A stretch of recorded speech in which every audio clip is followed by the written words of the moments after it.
حضرت عمر رضی اللہ تعالیٰ عنہ ایک مرتبہ لشکر کو لے کر جا رہے تھے مکہ کے ایک وادی کے اندر. سخت گرمی کا موسم تھا. آپ نے اس وادی کے اندر لشکر کو روک لیا اور کافی دیر تک وہاں کھڑے رہے. پسینہ پسینہ ہو گیا لشکر.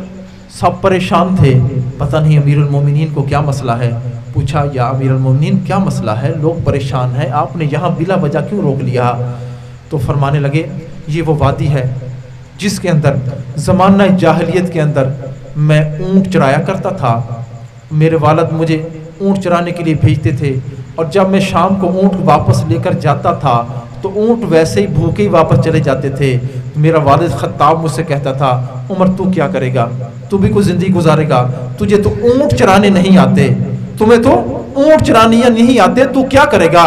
آج وہی عمر ہے, 22 لاکھ مربع میل پر اس نے اسلام کے جھنڈے کو گاڑ دیا ہے, اور دنیا آج اس کے قدموں میں آ چکی ہے.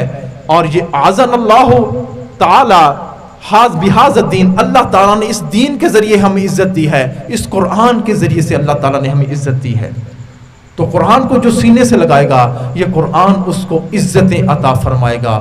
وہ زمانے میں معزز تھے مسلمان ہو کر, ہم خوار ہوئے تارک قرآن ہو کر.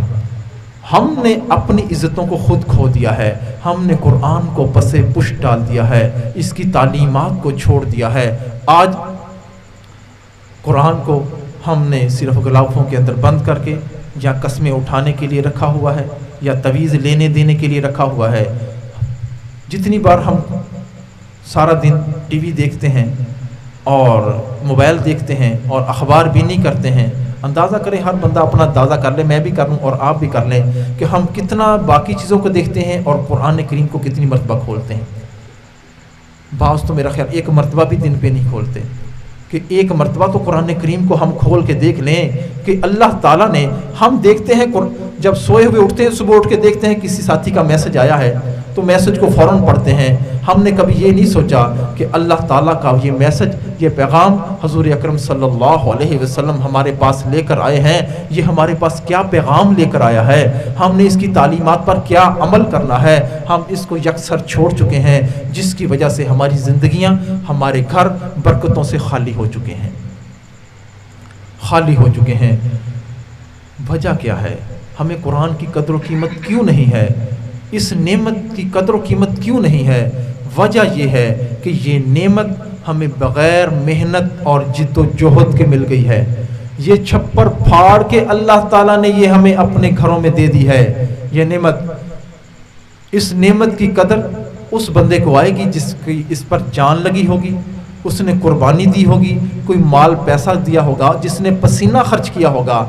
اس کی قربانی اور اس کی قدر و قیمت کا اندازہ کرنا ہو تو آج سے 1400 صدیاں پیچھے جانا پڑے گا. 1400 صدیاں پیچھے جانا پڑے گا کہ اس قرآن کریم کی کیا قدر و قیمت تھی, کیا قدر و قیمت تھی کہ صحابہ اکرام ایک ایک آیت کے لیے کتنی مشقتیں اٹھایا کرتے تھے. اس دین کے لیے انہوں نے کتنی مشقتیں اٹھائی. آپ کو حضرت بلال رضی اللہ تعالیٰ سے پوچھنا پڑے گا, جب وہ آپ کے سینے پر سخت پتھر, بڑے بڑے پتھر رکھتے تھے اور نیچے جلتی ہوئی تیل ریت ہوا کرتی تھی, اور اس وقت بھی آپ احد اور احد کا نعرہ لگایا کرتے تھے, تو آپ پوچھیں بلال کو یہ قرآن کی کیا قدر و قیمت تھی, کیا قدر و قیمت تھی. ہمیں کیا قدر اس قرآن کریم کی؟ ہم پر تو قرآن پہنچ چکا ہے, ہمارے لیے پڑھنا بھی آسان ہے, اور ہم نے اس کو چھوڑ دیا ہے, یکسر چھوڑ چکے ہیں, ہمیں ذرا تک احساس نہیں ہے. حضور اکرم صلی اللہ علیہ وسلم نے فرمایا قرآن کے ایک حرف پر 10 نیکیاں ہیں, اور فرمایا میں یہ نہیں کہتا کہ الف لام میم ایک حرف ہے, الف ایک حرف ہے, لام ایک حرف ہے, میم ایک حرف ہے. اور اگر آج کہا جائے کہ آپ الف پڑھو تو آپ کو 10 روپے ملیں گے, اور میم لام پڑھو تو 10 روپے ملیں گے, اور میم پڑھو تو 10 روپے ملیں گے, تو ہر بندہ پڑھے گا. کیونکہ اس دنیا کے اندر نیکیوں کا سکہ تو چلتا نہیں ہے, پیسوں کا سکہ چلتا ہے. اس لیے ہمیں پیسوں کا تو سمجھ آتی ہے, نیکیوں کی ہمیں سمجھ نہیں آتی جو میرے پیارے محبوب نے ہمیں بتا دیا ہے. اس لیے ہم نے قرآن کو چھوڑ دیا ہے. قرآن کی قدر و قیمت ہمارے دلوں سے نکل چکی ہے.